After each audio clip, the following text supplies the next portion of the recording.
四星大斗师，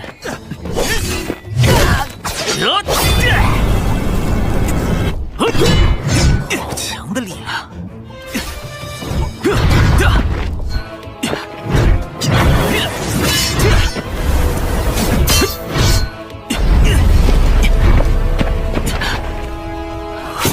为了感谢你给我带来那残图确有秘密的好信，不管你是谁，今天你都已经没有半丝后悔的机会。不愧是斗灵强者，只是为何这家伙的斗气？化骨血煞掌，我不会让你成为干瘪的尸体。小心点，以你现在的实力，还不是斗灵强者的对手。果然对他寄予厚望啊！没想到宗主将这等斗技传给了少宗主。小炎，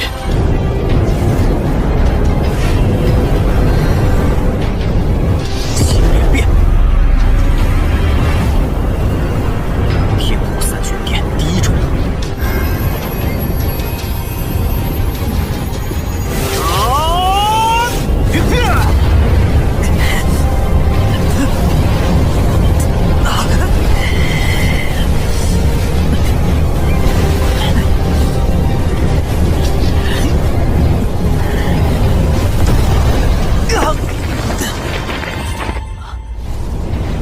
少宗主，你退下！该死的，他竟然有异火！小炎，必须速战速决。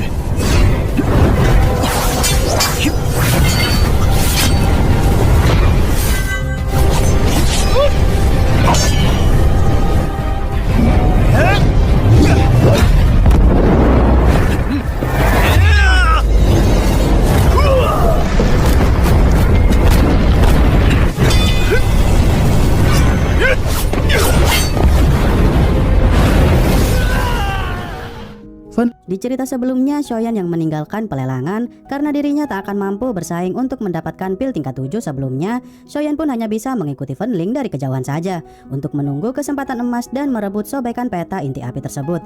Ternyata kehadiran Shoyan pun diketahui oleh Fen Ling, yang mana Fen Ling langsung sadar jika Shoyan pasti tahu tentang rahasia dari sobekan peta itu yang didapat oleh Fen Ling di pelelangan sebelumnya. Melihat Shoyan berada di ranah Dadoshi yang merupakan satu tingkat di bawah Fen Ling yang berada di ranah Dowling, Fen Ling pun langsung menyerang Shoyan agar Shoyan mau buka mulut. Hingga akhirnya Shoyan pun menggunakan perubahan inti apinya itu dan berhasil membuat Fen Ling ketar-ketir. Bahkan Shoyan yang dikeroyok oleh semua orang di sana pun tetap saja mereka tak bisa mengalahkan Shoyan. 四星大斗师，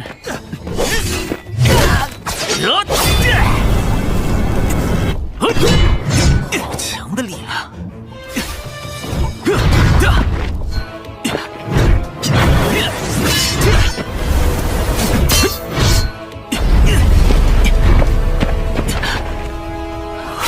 为了感谢你给我带来那残图确有秘密的好信，不管你是谁，今天你都已经没有半丝后悔的机会。不愧是斗灵强者，只是为何这家伙的斗气？化骨血煞掌，我不会让你成为干瘪的尸体。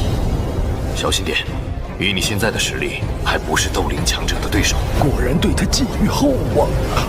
没想到宗主将这等斗技传给了少宗主。小炎，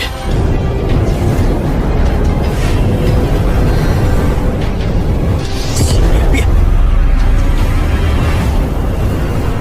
天虎散旋变第一种。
yang dihabisi oleh Xiao Chai. Mengingat Doji Xiaoyan terkuras banyak akibat mode perubahan inti api itu, Yolo pun segera menyuruh Xiaoyan untuk pergi meninggalkan lokasi tersebut, karena sepertinya Fen Lao akan segera selesai melakukan pertarungannya dengan tetua Qing sebelumnya.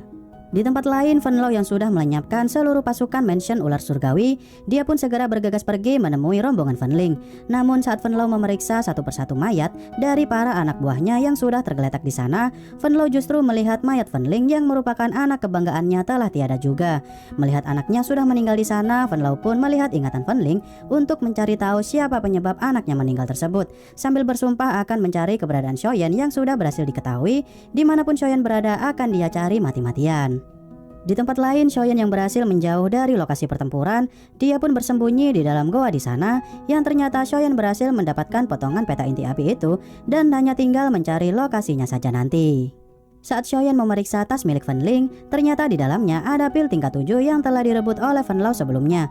Kemudian Yolo pun menyuruh Xiaoyan untuk menelan pil tingkat 7 itu selagi ada waktu. Namun Xiaoyan yang bertanya-tanya kenapa tidak ada reaksi sama sekali. Seperti saat Xiaoyan menelan pil sebelum-sebelumnya, Yolo pun menjelaskan jika pil itu hanya akan berfungsi jika Xiaoyan berada dalam kondisi hidup dan mati saja. Jika tebakan Mimin benar, pil itu semacam nyawa kedua si pemakan pil, yang sepertinya pil itu akan bereaksi saat Xiaoyan ditelan oleh ular api di prolog saat episode 1 sebelumnya.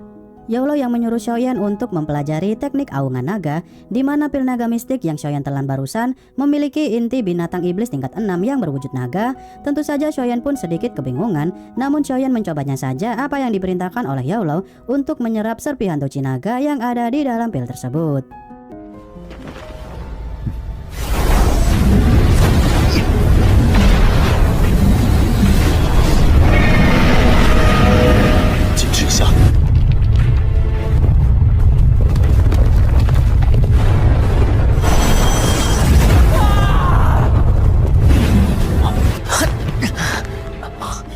Yolo yang begitu takjub dengan Xiaoyan yang mampu menguasai teknik aungan naga itu hanya dari sedikit doji sang naga saja yang ada di dalam pil tersebut, yang mana Yolo menjelaskan jika teknik itu merupakan sebuah teknik yang jarang dimiliki oleh orang-orang.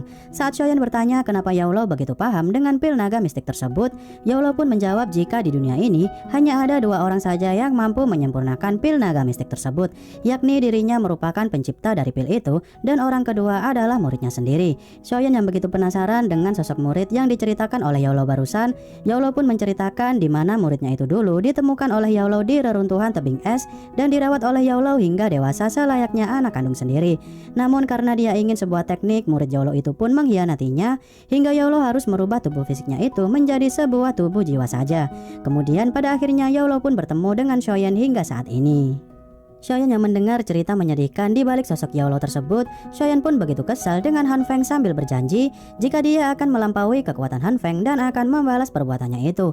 Yang mana guru sebaik Yolo tak seharusnya mendapat perlakuan seperti ini dari murid yang tak tahu diuntung seperti Han Feng tersebut. Setelah perbincangan selesai, Xiaoyan pun akhirnya sudah sampai di perbatasan Akademi Jianan, di mana di sana terdapat banyak orang-orang dari Black Domain yang datang mencari kedamaian tanpa adanya keributan. Ternyata untuk masuk ke dalam sana, mereka harus menelan sebutir pil, yang mana pil itu akan bereaksi jika si pemakan memiliki aura membunuh dan akan dihakimi oleh orang-orang dari Akademi Jianan. Namun Xiaoyan yang merupakan murid dari akademi tersebut, para penjaga pun begitu terkejut, yang mana Xiaoyan terkenal di akademi sana karena baru masuk saja dari akademi, dia sudah ambil cuti bertahun-tahun lamanya. Setelah data Xiaoyan berhasil terkonfirmasi, penjaga perbatasan itu pun menyuruh Xiaoyan untuk menaiki kendaraan terbang di sana, karena besok pagi akan ada sebuah kompetisi kualifikasi yang akan diselenggarakan di tempat tersebut, di mana Xiaoyan harus mengikutinya dan membuktikan jika cuti selama 2 tahunnya itu bisa membuat para guru di sana mau mempertahankannya, yang mana dia harus membuktikan kekuatannya selama 2 tahun cuti jika dia ingin tetap berada di Akademi Jianan. Esok paginya saat kompetisi sudah berlangsung, pertandingan pertama pun berhasil dimenangkan oleh Shun-Er dengan begitu mudahnya. Namun saat pertandingan selanjutnya di mana para guru memanggil nama Xiaoyan, awalnya Shun-Er begitu khawatir karena sepertinya Xiaoyan tak akan datang lagi dan lagi seperti kompetisi sebelumnya. Dan video kali ini pun ditutup dengan kedatangan Xiaoyan yang begitu epik saat memasuki arena kompetisi.